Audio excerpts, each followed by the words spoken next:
wa rahmatullahi ta'ala wa barakatuhu.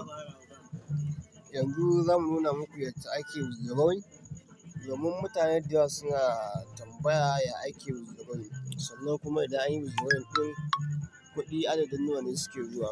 To yanzu ga dai yanzu ina 1000, zan nuna muku yadda ake cirewa. Farko idan ka tashi za ka zo ka danna inda aka sa me ɗin nan, simple inda aka sa me ɗin nan, nan za ka danna, sannan kuma za ka iya danna nan directly withdrawing shine.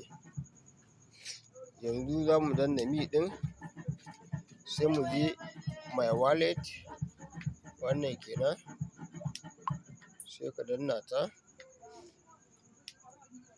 sannan sai ka zo ka danna withdraw.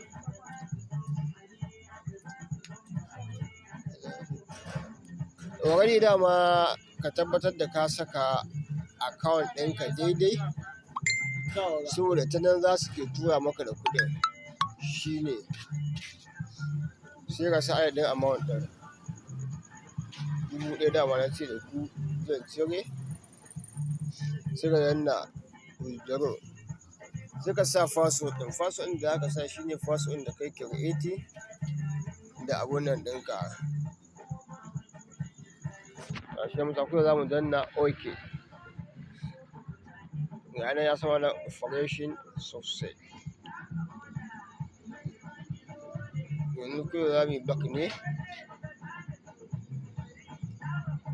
Yanzu kun ga sun cire mana 1000 mu da nan, ya koma 40 shine. Yanzu kuɗin namu suna pending ne, za ka zo nan my wallet, idan kana so ka gani sun yi kuma sai ka danna withdraw record, sai ka danna shi. Yanzu ga 1000 mu nan, yanzu za mu tsayar da bidiyo kafin su saka mana. Yauwa yanzu za mu nuna muku, yanzu withdrawal ɗin mu ya yi successful. Kun gani? Withdrawal ɗin mu ya yi successful. Ba wani long time yake ɗauka ba, bai fiye ɗauki irin 5 minutes zuwa 7 minutes ba, haka za su saka maka kuɗinka. Shine kawai.